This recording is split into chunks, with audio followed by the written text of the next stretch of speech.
అప్పుల బాధలు వెంటాడుతున్నాయా? అయితే 6 JVR వారి జాతిరత్నాలు ధరించండి. బ్రేకింగ్ న్యూస్ చూస్తున్నాము మనం టీవీ స్క్రీన్ పై.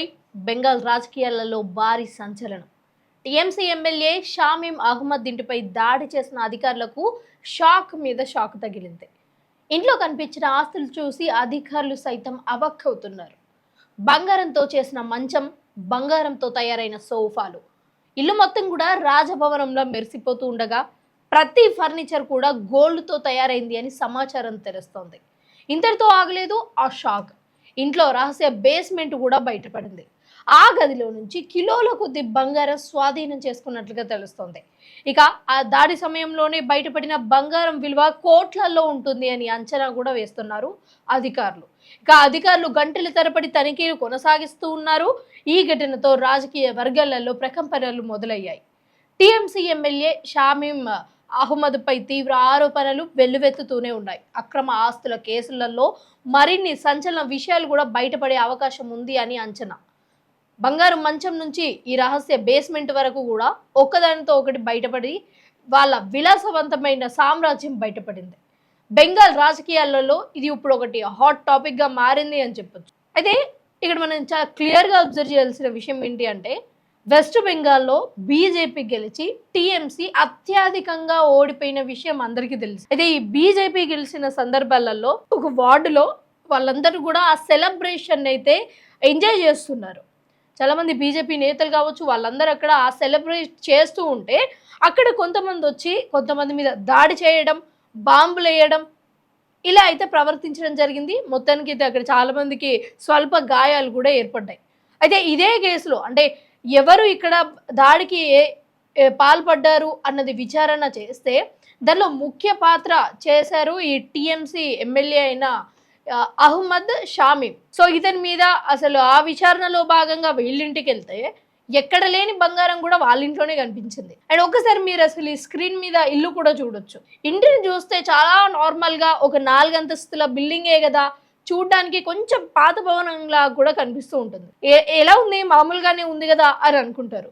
అయితే ఈ తనిఖీలలో భాగంగా పోలీస్ టీం అంతా కూడా లోపలికి వెళ్ళి దానికి సంబంధించిన విచారణ అంతా కూడా కొనసాగిద్దాము అని అనుకున్నారు. కానీ ఇల్లంతా మామూలుగానే ఉంది. బట్ ఒక్క రూమ్ మాత్రం, అంటే ఒక రహస్య గదిలో మాత్రం అత్యాధునికమైన సాంకేతిక పరిజ్ఞానమైన సీసీటీవీల ముందటే ఒక బంగారు బెడ్, బంగారు సోఫాలు, అలాగే టేకుతో చేసిన బెడ్, ఇదంతా కూడా బంగారంలా కనిపించింది. ఇక్కడ ముఖ్యంగా చూసుకోవాలి అంటే ఈ సోఫా అలాగే బెడ్ మాత్రమే కాకుండా ఆ రూమ్ మొత్తం కూడా బంగారంతోనే నిండిపోయింది.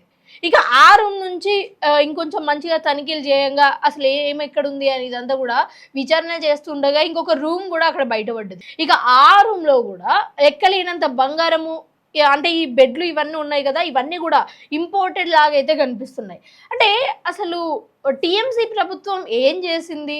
టీఎంసీ వెస్ట్ బెంగాల్లో ఉన్న ప్రతి ఒక్కరికి కూడా ఇన్ని సంవత్సరాలు, అంటే 3 సంవత్సరాలు పరిపాలించింది కదా, 3 times ఎలక్షన్స్లో గెలిచి పరిపాలించింది కదా, వాళ్ళకి అసలు ఏ ఉద్యోగరీత్యా ఇచ్చిందా, జాబ్ ప్లేస్మెంట్స్ ఇచ్చిందా, లేకపోతే డెవలప్మెంట్ ఇచ్చిందా, ఇన్ఫ్రాస్ట్రక్చర్ ఇచ్చిందా అన్నది చూసుకుంటే, అంటే ఈ ఇంటిని చూస్తే అసలు వీళ్ళు ఏమి ఇవ్వలేదు అన్నది చాలా క్లియర్గా తెలుస్తుంది.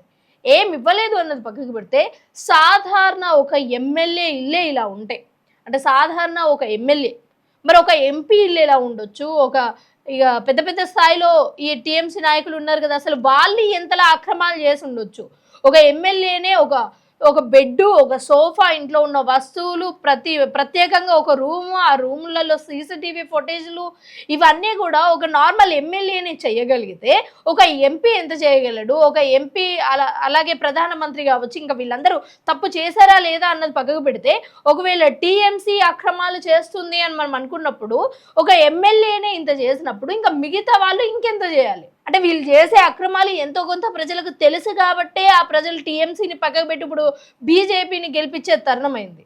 లేకపోతే మరి టీఎంసీ ముందు నుంచే ఇంకా మేము ఉండకపోవచ్చు, అధికారంకి రాకపోవచ్చు అని ముందు నుంచి అక్రమాలు చేసి తోడు పెట్టుకున్న బంగారం కూడా అదంతా కావచ్చు. సో ఓవరాల్గా చూస్తున్నట్టయితే ఆ బంగారం సోఫాలు కానీ, ఫ్రిడ్జ్లు కానీ, దాని తర్వాత బెడ్ కానీ నార్మల్గా సోఫా మీద పెట్టే ప్రతి వస్తువులు కూడా బంగారంతో ఉన్నాయి అంటే ఇన్ని సంవత్సరాల అధికారంలో వాళ్ళు చేసిన అక్రమాలు ఎంతలా ఉన్నాయి, ప్రజలని పీడించుకొని తిన్నారు అని వాళ్ళు చెప్పుకోవచ్చు.